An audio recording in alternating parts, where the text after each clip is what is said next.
சமயங்களில் குடும்ப பாரம் நம்மை அழுத்துவது என்னவோ உண்மைதான். ஆனால் அதில் சந்தோஷமான தருணங்களும் இல்லாமல் இல்லை. நம்மை அறியாமல் குடும்ப தலைவன் என்ற கர்வமும் அவ்வப்போது ஏற்படுவதுண்டு. என்ன ராமானுஜா, சாரங்கன் அனுபவஸ்தன், அவன் சொல்வதெல்லாம் உண்மைதானா? எதற்காக உன்னை கேட்கிறேன் என்றால் நீ புது அனுபவஸ்தனாயிற்றே. அடியன் கிரகஸ்தாசிரமத்தில் நுழைந்து சில நாட்கள் தானே ஆகிறது. இந்த அனுபவங்கள் எல்லாம் அடியனுக்கு இன்னும் ஏற்படவில்லை. எனக்கும் தான் இவையெல்லாம் தெரிய நியாயமில்லையே.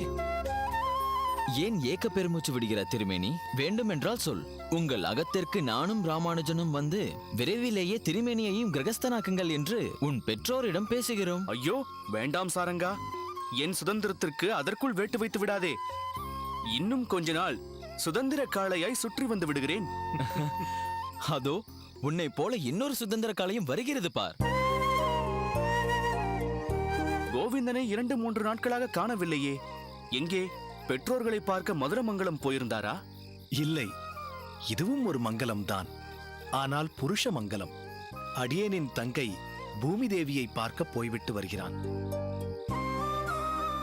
வா கோவிந்தா, உட்கார். என்ன கோவிந்தா, முன்பெல்லாம் பூமி தேவியை பார்க்க புருஷமங்கலம் போனால் அன்று சாயங்காலமே திரும்பி விடுவாய். ஆனால் இப்போதெல்லாம் 2-3 நாட்கள் கழித்துத்தான் திரும்பி வருகிறாய். ஏன் இந்த மாற்றம்? தாசரதி என்ற அந்த ரத்தினத்தை பிரிந்து வருவதற்கே எனக்கு மனமில்லை அண்ணா. தாசரதியா? அது யார்? அடியேனின் தங்கையின் குழந்தை. பார் ராமானுஜா, உன்னை விட கோவிந்தன் அவன் தங்கையின் மீது அதிக பாசம் வைத்திருக்கிறான். அதைவிட இப்போது தங்கையின் குழந்தை இன்னும் அதிகமாக அவனை ஈர்க்க ஆரம்பித்திருக்கிறது. உண்மைதான் அண்ணா. குழந்தையின் முகத்தில் ஒரு தெய்வீக கலை இருக்கிறது என்று சொன்னால் அது மிகையாகாது. கையில் குழந்தையை எடுத்தாலே அலாதியான ஒரு அதிர்வு நம்மை ஆட்கொள்கிறது.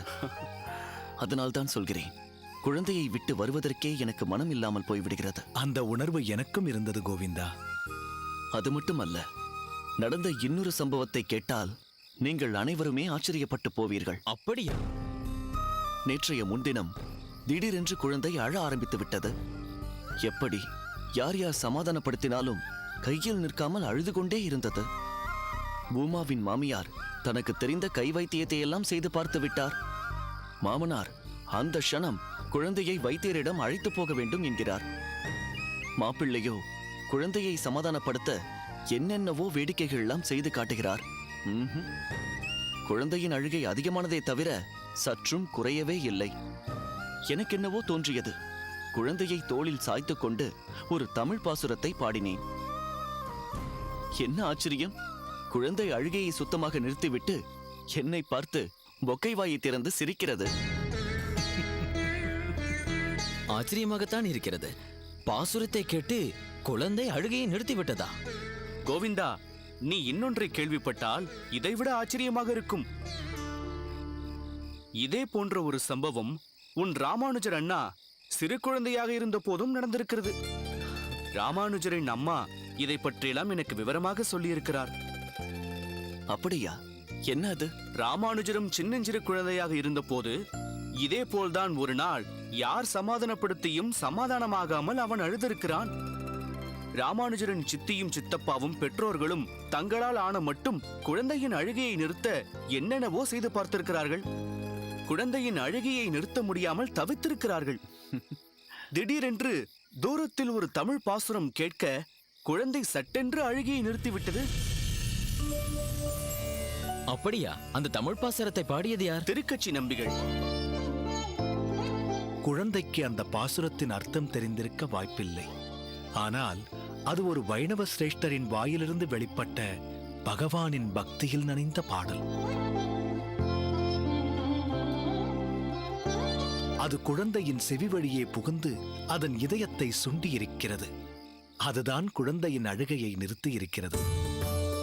அப்படியென்றால் அண்ணா, தாசரதி அழுகையை நிறுத்தியதற்கு நானும் கூட இப்படி சொல்லலாமே. எப்படி? பூமி தாசரதியை சுமந்திருந்த போது தாங்கள் எத்தனை சிரத்தையோடு பூமிக்கு சத் விஷயங்களை போதித்திருக்கிறீர்கள். ஓ, ராமானுஜன் குடும்ப விஷயத்தில் கூட ஸ்ரத்தை எடுத்துக்கொண்டு இதையெல்லாம் செய்திருக்கிறானா? தங்கையின் மீது மிகுந்த பாசமும் பிறக்கப் போகும் குழந்தையின் மீது அக்கறையும் கொண்டவர் ராமானுஜர் அண்ணா.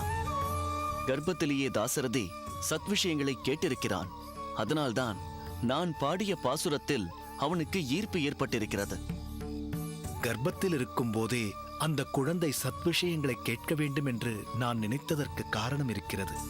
நம் சம்பிரதாயம் தழைக்க வேண்டுமென்றால் அதை பரப்புவதற்கு நம் சம்பிரதாயத்தில் உரியவர்கள்தான் சரியானவர்கள்.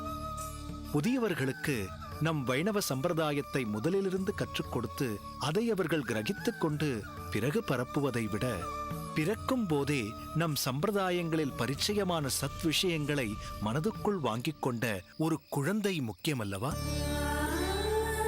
அந்த குழந்தை ஆரம்பத்திலிருந்தே விஷயங்களை கற்றுக்கொள்ளும் அல்லவா?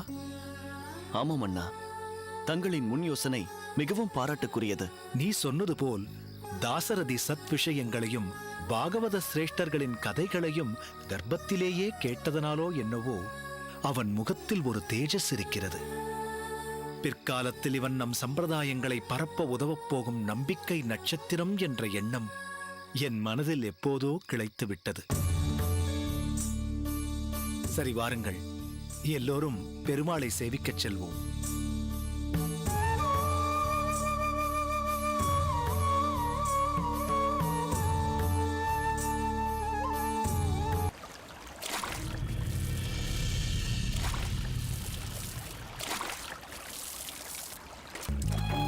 சுவாமி, நீ இன்னும் போகவில்லையா?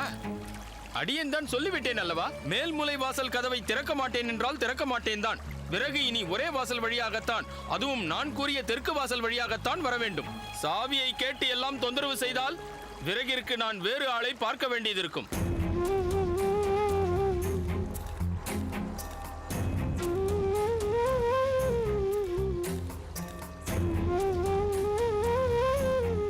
சுவாமி, தாசன் அடியேன் என்ன பெருமாளை தரிசனம் செய்தாகிவிட்டதா? ஆயிற்று சுவாமிகளே. நல்லது, அடியேன் வருகிறேன். சுவாமி, தங்களை காணத்தான் இப்போது இங்கு வந்து கொண்டிருந்தேன். கொஞ்சம் தங்களிடம் பேச வேண்டும். இப்போதே பேச வேண்டுமா? சரி, சொல்லுங்கள். தாங்கள் அவசரமாக செல்கிறீர்கள் என்றால் அடியேன் பிறகு வந்து தங்களை சந்திக்கிறேன். பிறகு வரும்போதும் அடியேன் வேறு பணிகளில் பிணைந்தில்லாமல் இருப்பது எப்படி சாத்தியமாகும்? என்ன பேச வேண்டுமோ அதை இப்போதே பேசிவிடுவது நல்லது. சரி, தங்கள் விருப்பப்படியே. ஒன்றுமில்லை, நம் மடப்பள்ளிக்கு மளிகை பொருட்களை கொடுக்கிறார் இல்லையா? அதில் சில விஷயங்கள் தங்கள் கவனத்திற்கு வந்ததா இல்லையா என்று தெரியவில்லை. அது பற்றி பேசலாம் என்றுதான் அடியேன் வந்தேன். நீங்கள் சொல்வதை பார்த்தால் அடியேனுக்கு எதிலும் கவனம் இல்லை என்று கூறுகிறீர்களா? அடியேன் அப்படி கூறவில்லை. கோவில் நிர்வாகம் பல காரியங்களை உடையது என்பதை அடியேனும் அறிவேன். தாங்கள் ஸ்ரீரங்கம் கோவில் நிர்வாகத்திற்கு புதியவர்.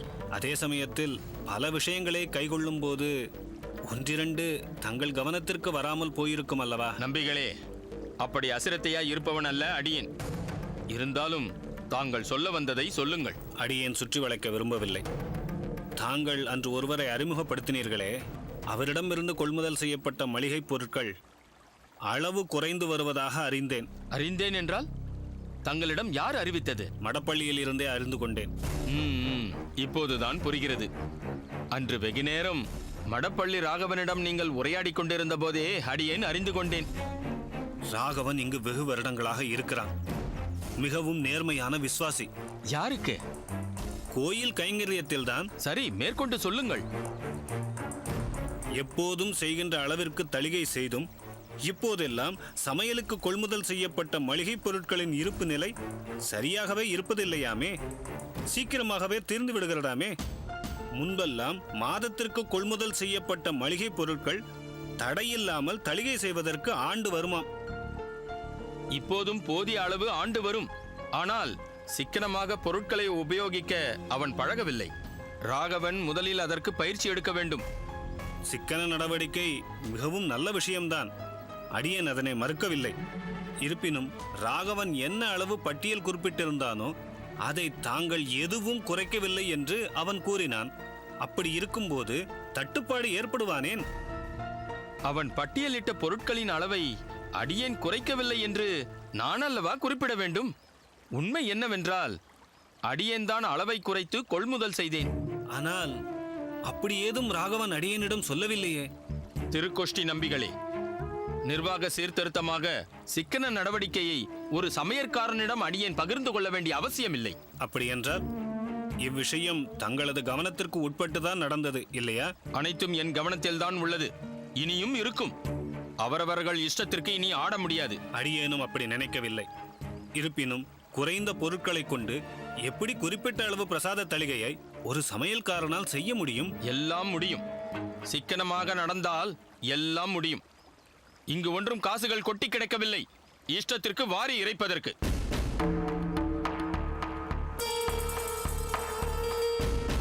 சிக்கன நடவடிக்கையில் பிரசாத தளிகையும் இடம்பெற வேண்டுமா அணியரங்கரே? தளிகையை பெருமாளுக்கு கண்டருள பண்ணிய பிறகு பக்தர்களுக்கும் கோயில் சிப்பந்திகளுக்கும் தானே விநியோகிக்கப்படுகிறது.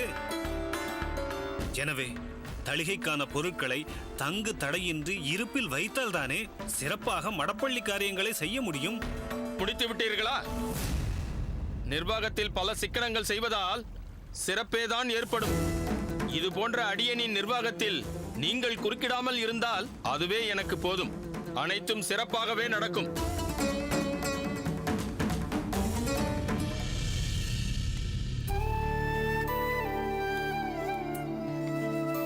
மாப்பிள்ளை, உடம்புக்கு கொஞ்சம் இளைத்தாற்போல் தெரிகிறதே, ஆரோக்கியத்திற்கு ஒன்றும் குறைவில்லையே? அதெல்லாம் ஒன்றும் குறைவில்லை, ஆரோக்கியமாகத்தான் இருக்கிறேன். ராமானுஜனின் கல்யாணம், பூமி தேவியின் தலைப்பிரசவம், பிறகு குழந்தை புண்ணியாக வச்சனம் என்ற வரிசையாக மங்கள காரியங்கள். அதில்தான் சற்று அலைச்சல். அதுதான் தேகம் சற்று வாடினார் போல் தெரியும், வேறு ஒன்றுமில்லை. அப்படியென்றால் சரி. சரி, தம்பதி சமேதராக ராமானுஜனும் தஞ்சமாம்பாளும் திருமலையில் பெருமாளை சேவிக்க வரவேண்டாமோ? எல்லோருமாக எப்போது வந்து ஸ்ரீனிவாசனை தரிசிக்கப் போகிறீர்கள்? அப்படியே பெருமாளுக்கும் தாயாருக்கும் ஒரு கல்யாண உற்சவத்தையும் நடத்தி விடுவோமா? நிச்சயம் நடத்தி விடுவோம். அதற்கான வேலை வர வேண்டும், அவ்வளவுதான். மாமா, நீங்கள் இப்போது திருமலைக்கு திரும்பி போகும்போது என்னையும் அழைத்துக் கொண்டு போகிறீர்களா? சரி, வாயேன், நிச்சயம் அழைத்துக் கொண்டு போகிறேன். நீங்கள் சுனையில் தீர்த்தம் எடுக்க போகும்போது நானும் கூடவே வருவேன். அம்மாவும் சித்தியும் சின்ன வயதில் உங்களோடு வந்து மானையும் முயலையும் தொட்டு விளையாடி இருக்கிறார்கள் அல்லவா? அதே போல் நானும் விளையாட வேண்டும். அதற்கென்ன, விளையாடினால் போயிற்று. மாமா, ஒரு முயலை நம் அகத்திற்கே கொண்டு வந்து வளர்க்கலாமா? கூடாது கமலை. அகத்திற்குள் கொண்டு வந்து அவைகளை அடைத்து வைக்க கூடாது. அவை காட்டில் தாவி தாவி ஓட வேண்டும், தேடி தேடி புல் பூண்டுகளை சாப்பிட வேண்டும். அதுதான் அவற்றிற்கு சந்தோஷம். அப்படியா மாமா? ஆமம்மா, உன்னை ஒரு சிறிய அறையில் அடைத்து வைத்துவிட்டு விளையாட போகக்கூடாது என்று சொன்னால் உனக்கு எப்படி இருக்கும்? வருத்தமாக இருக்கும். அப்படித்தான் அவைகளுக்கும் இருக்கும். அப்படியானால் வேண்டாம். ஆனால் என்னை திருமலைக்கு நிச்சயமாக கூட்டி செல்ல வேண்டும். சரியா மாமா? சரி சரி. அப்பா, நான் ஜானகியின் நகத்திற்கு சென்று விளையாடிவிட்டு வருகிறேன். சரி, போய்விட்டு வா.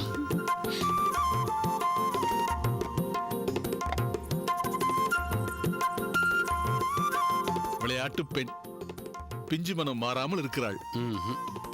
அப்படி நினைத்து விட முடியாது. பார்த்து கொண்டே இருக்கும்போது திடீரென்று ஒரு நாள் பெரியவளாகி நிற்பாள். பிறகு அவளுக்கும் மாப்பிள்ளை தேடியாக வேண்டும். கவலையே வேண்டாம், நாங்கள் எல்லாம் எதற்கு இருக்கிறோம்? அருமையான ஒரு வைஷ்ணவ சிரோன்மணியை உங்கள் முன் கொண்டு வந்து நிறுத்த மாட்டேனா? மாமா, எடுத்துக்கொள்ளுங்கள்.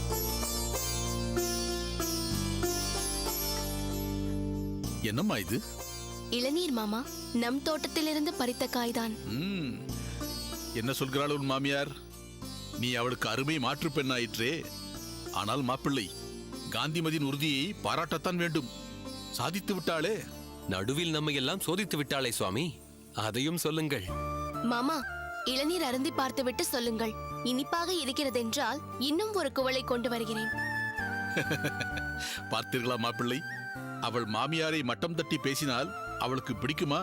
அதுதான் பேச்சை மாற்றுகிறாள். புத்திசாலி மாற்று பெண் தான்.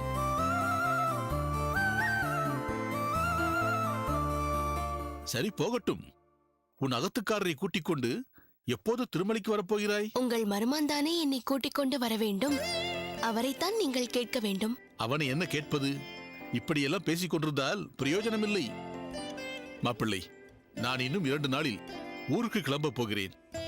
அப்போது பேசாமல் குடும்பத்தோடு என்னோடு வருகிறீர்கள். அதற்கு வேண்டிய ஏற்பாட்டை செய்யுங்கள்.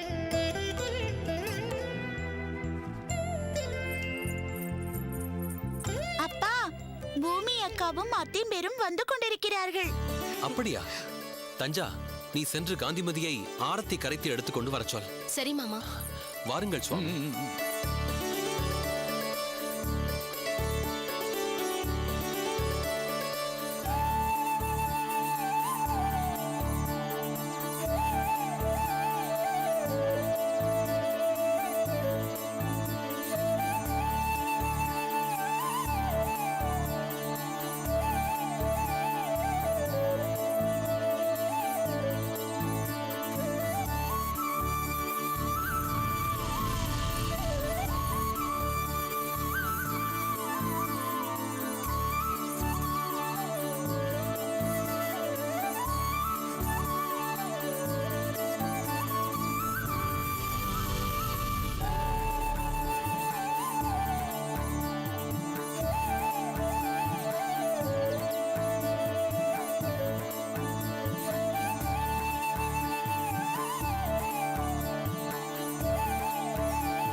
பூமா, குழந்தையை கொடு.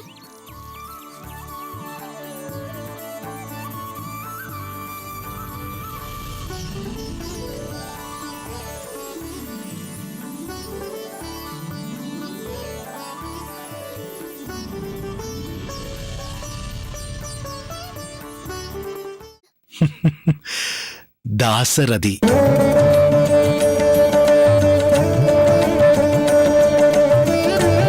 விஜயபூபதி, மரணத்தை கண்டு அஞ்சுபவர்கள் அல்ல வேலிர் வீரர்கள்.